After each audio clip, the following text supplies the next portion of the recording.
I'm on season 5 of Ballers with you, and you've inspired me to get in the gym because I don't want to look foolish standing next to you.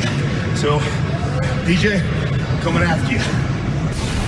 All right, so The Rock took notice, tweeting, "You have 18 Super Bowl rings, and I have tattoos and a bald head. You win, Stink. See you on set, brother." That's super cool.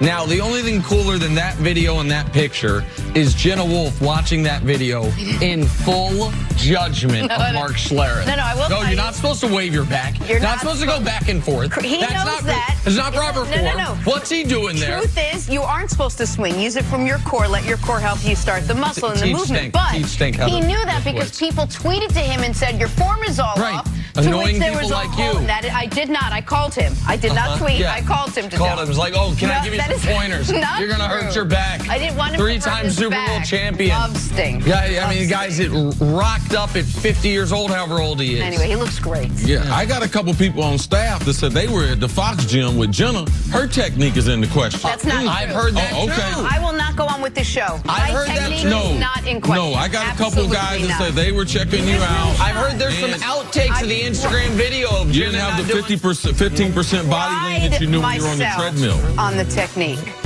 Stories to start your morning now that I'm all disgruntled and everything. I saw that video when I was gone of you trying to do them push-ups, butt all in the air. Like, what are you doing? It wasn't. That was all from the core, Nick. You haven't even done a push-up yet. LeBron said he'll skip the World Cup this summer, but he left the door open to play in the 2020 Olympics. Nick, you think LeBron will be on the Olympic team? What a weird guy I am. Don't drop to the floor in the middle of a workday. Do push-ups in a suit. Listen, do I think LeBron's going to be on the 2020 Olympic team? I'd be very surprised by it, but I'm surprised he opened the door to it. This is, you don't usually see guys at this stage of their career in the Olympics. Now, you raise an interesting point, see, that original Dream Team, 92 Dream Team, Larry and Magic were at the end. And they did it to be a part of something bigger than Larry him and could something barely special. practice, didn't necessarily play in all the games, but was there for everything else because they had earned it, and that's where LeBron James would be at that point. I'm glad he left the door open. He definitely shouldn't be doing anything this offseason, so even if they made the playoffs, I didn't think he would be involved this offseason. Yeah, certainly not in the World Cup. The 2020 Olympics could be cool. All right, moving on to college basketball now. After being courted by UCLA, Coach John Calipari agreed to a lifetime deal to stay at Kentucky. See, what'd you make of Kentucky locking up Coach Cal? It's a perfect marriage for Big Blue Nation and for Coach Calipari. People look at relationships and don't know what they see. But for Kentucky, what they're doing, they're branding of basketball, and there's no more popular hotbed of basketball than in Lexington, Kentucky. Why would he leave there? He's a Jersey guy, man. He doesn't want to go to the West Coast. So that's what was so surprising, because you know Coach Cal really well, and I don't know him personally except for through you.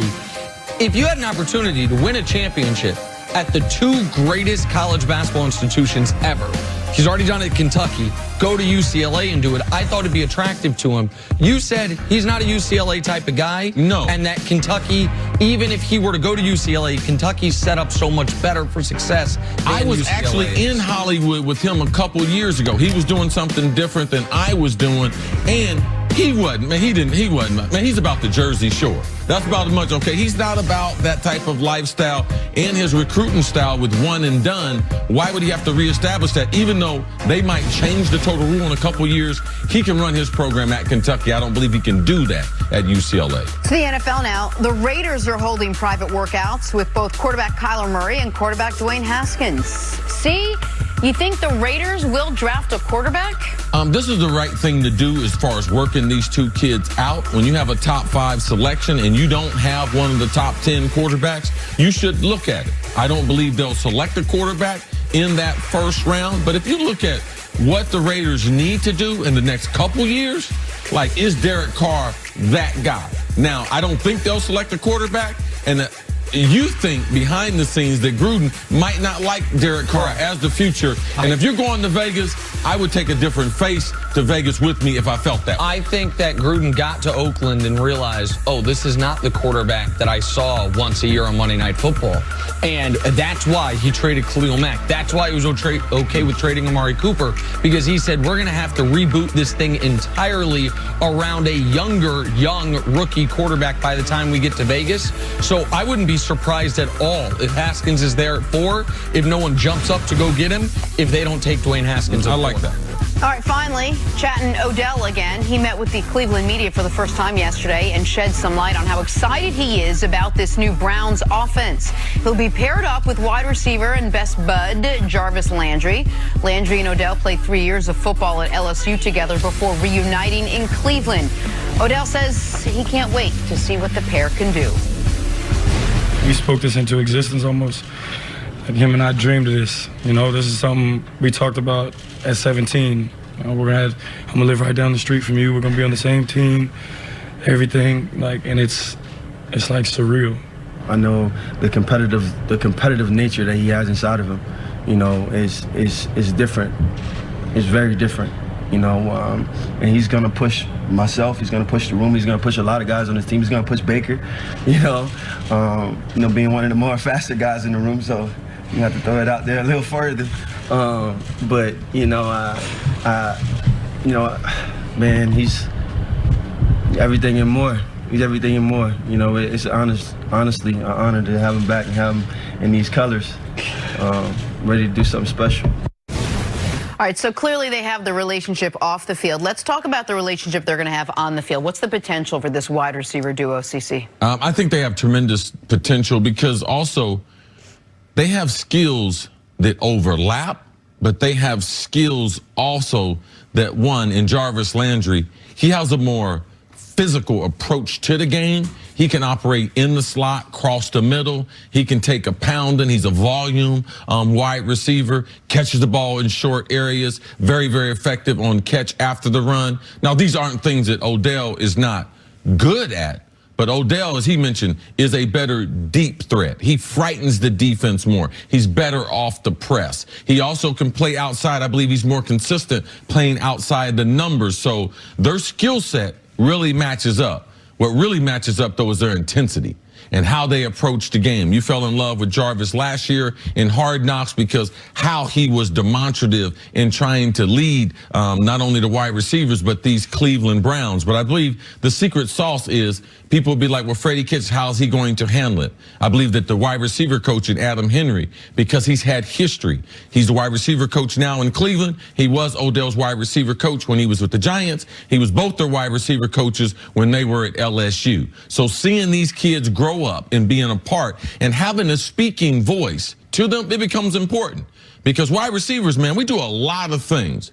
But as far as people who can actually speak to us and have an impact, they are few. And Odell, there's only a few people that really have his attention. As far as football right now, I can't even speak to Odell because my coaching style is too harsh for him. I have told him the hardcore facts as far as what his career can be and what his career won't be if he continues to not do the things the right way. So Adam Henry, he doesn't have that problem. I talked with him. He's excited about having Odell. He believes he can get the best out of Odell. And I just believe what they have together is something special. And you can't take away. I know we heard someone else talk about I spoke stuff into existence. But when you grow up as a kid, and man, all you doing is dreaming about playing football. And this guy, I know, because I went to college with my best buddy. Him and I, we text each other. We talked this Sunday, man. I was up in Minneapolis. We were talking about basketball games and everything. Man, what I would have done to play football with him in the pro football, like it has some little extra there. So I believe that and what they mentioned there, it is substantial, and I believe they'll be able to build on it. Let's set the relationship part of it aside because that is unique, almost in NFL history. What these two guys, same age, same draft class, went to the same school. Now they're both first-round pick caliber players. Now they're getting to play together. Let's just talk about two great wide receivers playing together. The best wide receiver duo in NFL history was from 1998 to 2001, Chris Carter and Randy Moss. That's a fact. Look it up. Put those 4 years against any other duo ever. Now, Jarvis is not that caliber of player. However, I think this is the best duo we now have in the NFL. What can that do to defenses? What type of pressure can you put on defenses having 2 Pro Bowl caliber guys on the field at that position at all times? I think the one thing that made Randy and I special was our offensive line. They didn't get a lot of credit, but we were able to run the ball, even though people, because basically you can't double team both of them. All you can really do is play a lot of cover 2, where you try to jam both of them up and you have safety help over both sides of the field. But against cover 2, running the football. Freddie Kitchens, what did he do last year? Nick Chubb, when he took over as offensive coordinator, man, people talk about Baker, the passing, but what they did was get physical. So it makes the defense, you can't be real aggressive. When you have guys that can catch the ball and run off with it, you can only blitz so much. So a lot of the defenses you can't do against weapons like they have in Cleveland. And that's something that, and this is why my expectations for Odell this year are so high, because you were going to be in the latter stages of your career great no matter what. You talked about in year 15, you ran the fastest 40 you've ever run. Yes. But I don't know exactly what your numbers would have been if Randy didn't show up. I think you'd have been great no matter what, but it was clear not only pushing each other at the same time, but the different elements of you had gone through a few years where, how are we going to stop the Minnesota Vikings? We're going to stop Chris Carter. We're going to stop Chris Carter. He's going to be our focal point.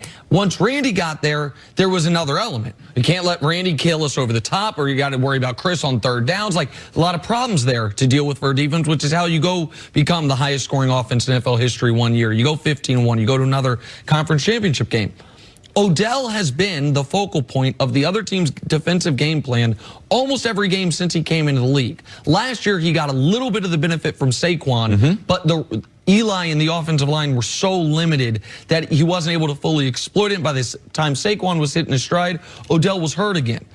Odell has an opportunity to face easier defenses, at least easier defensive looks than he's ever faced, to go along with the best quarterback he's ever played with. And people take issue when I say that. The point I'm making is not that Eli, forget what Eli was. Where Baker is right now, he plays at a higher level than Eli has played over the last 5 seasons. Yes. And so he has the best quarterback. He is, I think, at the most peace he's been since his rookie season. And he's got a legitimate number 2 wide receiver who just got brought in and paid like he could be a number 1. Everything is set up well for Odell. But there should be no excuses on his end for not having as productive of a season as we've ever seen him have in this league. That's the Mangini take. I'll believe it when I go out and see what he can do, because he hasn't really... Mangini's a pessimist, man. That Cleveland weather's got him down or something. We went to summer camp together, so I'm right there. Coming up, what has LeBron motivated this offseason? Nope. What has LeBron so motivated? Why is LeBron so motivated? LeBron is so motivated. I'm going to tell you why. Next on First Things First. Shanna was thinking about that summer camp that didn't exist.